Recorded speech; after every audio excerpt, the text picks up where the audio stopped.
그를 말로 풀어드리는 박재일의 직설사설 시간입니다. 오늘 또 국민의힘 전당대회 한번 얘기해 볼까요?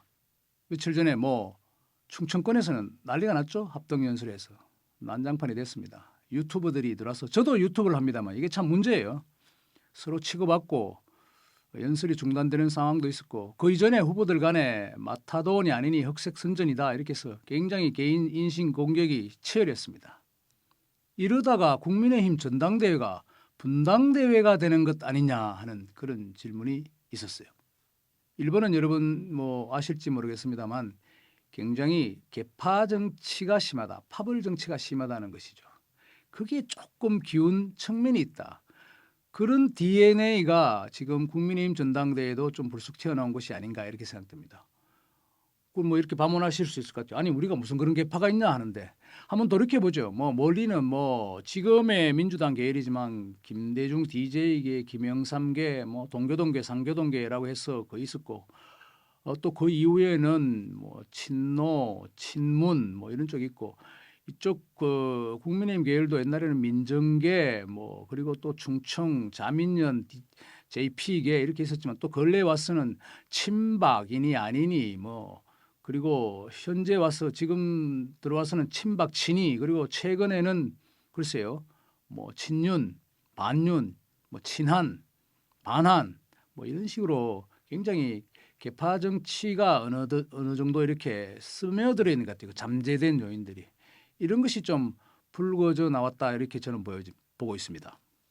그렇다면 이게 전당대회 끝나고 완전히 이게 분당되느냐 하는 게 아니다고 말씀드렸지만 누가 되든 예를 들면 한동훈 후보가 된다면은 글쎄요 반윤의 전선이 확실하지 않을까. 심지어는 어느 쪽에서인지 모르겠지만 김옥균이 1884년에 한 갑신정변을 빗대서 쿠데타 설도 있는 친이 당내 이런 황당한 소설 같은 얘기도 나오는데 그러기에는 한동훈 후보와 한동훈 전 법무부 장관과 윤석열 대통령의 그 정치적 자산이 공통 분모가 너무 크다 하는 것을 말씀드리겠습니다.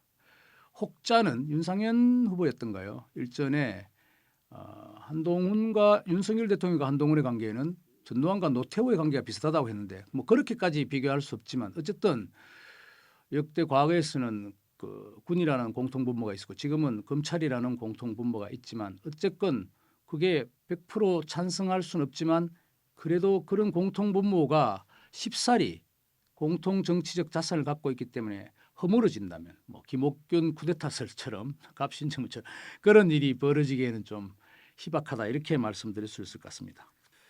그리고 여기다가 야당이 지금 공격이 치열하지 않습니까? 탄핵 열차를 지금 준비하고 있다 이러는데 야당 그러니까 더불어민주당의 이재명의 사법 리스크 재판과 윤석열 대통령을 향한 공격 지금 탄핵 청문회까지 만들고 있는데 이것이 상당히 길항 효과를 낼 것이다. 서로 맞서는 거죠. 서로 상승작용하는.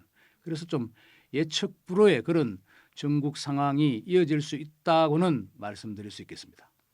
이렇게 또 질문하시는 분들이 있어요.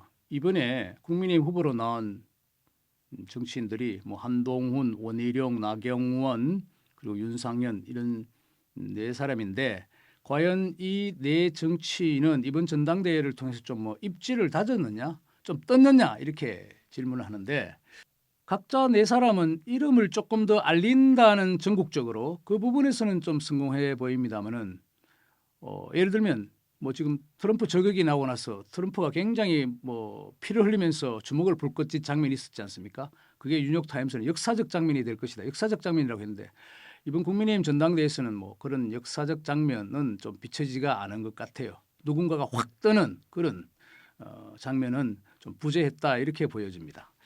한동훈 후보도 적을 향한 예를 들어 더불어민주당을 향한 법무부 장관 시절에 그런 아주 야성적인 공격성을 당내 후보들에게 보여주기는 좀 힘들겠죠. 그런 측면에서는 좀 박력이 떨어진다 할까요? 이런 면이 있었고 또 그리고 한편으로는 원희룡 후보나 다른 나경원 후보가 한동훈 후보의 조급함과 좀 섣부른 이번 전당대회 출마에 대해서도 집요하게 좀 파고들지 못한 것 같아요. 특히 TK에서 박근혜 전 대통령을 수사했던 한동훈 검사의 정치적인 뿌리, 역사 여기에 대한 공격이 있었는데 이것도 TK에서 크게 정서적으로 받아들여지지 못하는 좀 묘한 부분이 있었습니다. 그래서 그런 굉장히 그 전당대회가 좀 치고받고 하는 극적인 순간 장면들을 반전을 좀 이뤄내지 못하고 있다 이렇게 보여집니다. 물론 뭐 반문하실 수 있겠습니다. 민주당은 어떠냐? 더불어민주당 전당대회를 지금 하고 있죠. 이건 좀 비교하기 어렵죠. 거기는 지금 거의 뭐 1인 뭐 덩거기를 할까요? 이재명 대표의 그뭐 일종의 뭐 대관식 비슷한 그런 장면들이 지금 이어지고 있는 것 같습니다. 비교하기는 어렵다고 말씀드리겠습니다. 시중에는 또 이런 질문들이 많이 떠돌아요. 이번 전당대회가 끝나면 여야가 이거 뭐 대통령의 레임덕이 오고 또 조기 대선이 이루어지는 것이 아니냐 이렇게 관측하는 이들이 많습니다. 글쎄요, 레임덕 우리가 흔히 교과서적으로 말하는 쩔뚝거리는 오리처럼 그런 윤석열 대통령의 레임덕이 급속하게 올 것 같지는 않아요. 아직은 시간이 많이 있지만 있다는 측면이죠. 그렇다고 해서 192석의 거대 야당이 출연한 마당에 과거 대통령의 임기 절반을 지나는 시점과는 분명히 다르다는 것이죠. 그래서 조기 대선 얘기가 나오는데 민주당이 말하는 조기 대선 그러니까 어떤 이건 헌정 중단, 약간 탄핵 이런 부분과 관련된 것인데 그것은 제가 보기에는 가능성이 희박해 보입니다. 그렇지만 차기 2027년을 향한 대선의 어떤 그 예선전이라 할까 이런 부분들은 정치적인 경쟁이 과거와는 다르게 조금 일찍 시작될 수 있다는 것은 분명합니다. 이건 좀 언론에 잘 보도되지 않았는데 지난주인가요? 한동훈 후보가 대구 언론인 모임인 아시아포럼 21에 와서 발언을 했는데 크게 알려지진 않았어요. 이렇게 얘기를 했어요. 질문이 당신은 지금 당대표가 된다면 당헌 규정에 따라서 다음 대선이 있는 1년 6개월 전 그러니까 내년 9월인가요? 지금부터 채 1년이 되지 않는데 그때 당대표를 그만둬야 한다. 이건 뭐 원희룡 후보나 나경원 후보가 계속 집요하게 공격했던 부분이지 않습니까? 모두에 말씀드린 것처럼 이것이 큰 포인트를 올리지는 못했지만 한동훈 후보로서는 조금 답하기가 곤란한 부분이었는데 이게 대해서 이렇게 얘기를 했어요.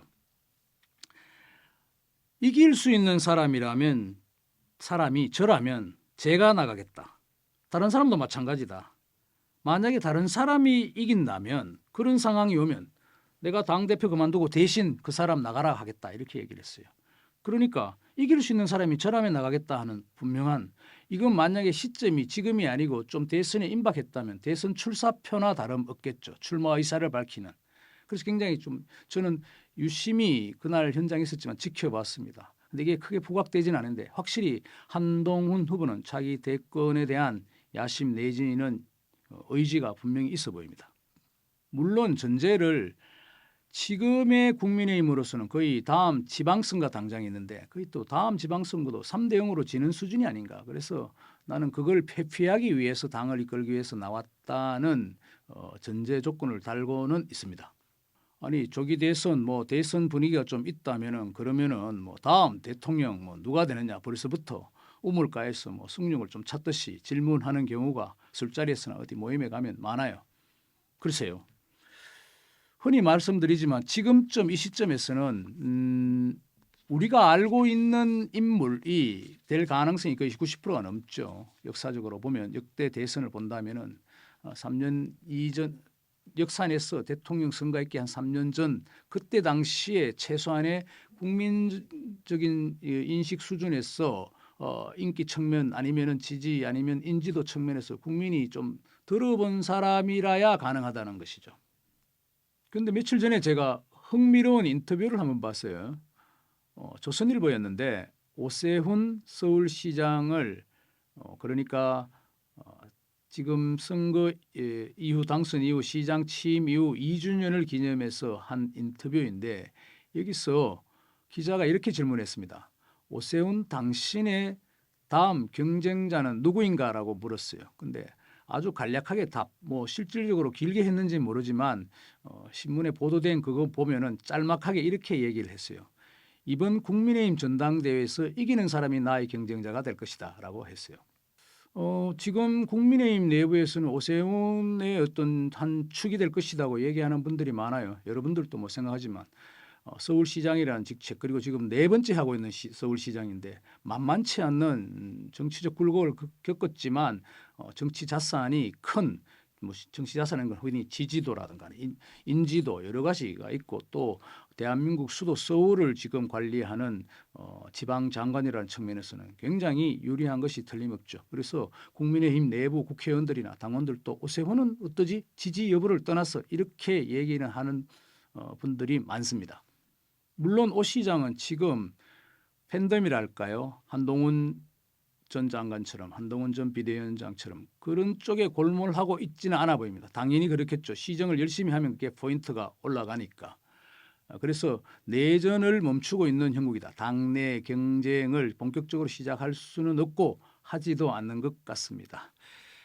물론 다만 지난 5월인가요? 총선 이후에 무슨 저는 잘 모르겠지만 알테신지 뭐 그 중국의 직구를 놓고 직구 구입을 놓고 그게 뭐 KC 우리 표준에 맞지 않으니까 위험성이 있으니까 어쩌고 저쩌고 그 정부에서 뭐 그만하자 뭐 이게 갑자기 금수령인가 이렇게 내리는데 여기에 대해서 논쟁이 있었죠.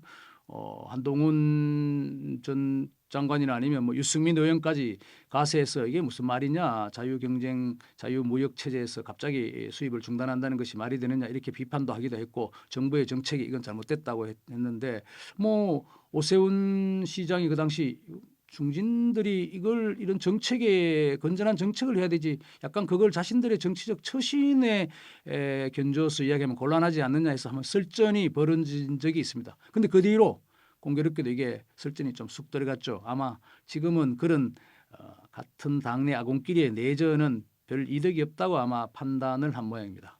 어쨌건 대략 우리가 지금 말씀드린 뭐 유승민 전 의원까지도 얘기했습니다. 그런 사람들이 아마 다음 대선 국민의힘 대선 주자의 경선 예비 경선에 아마 나올 것 같다는 얘기죠.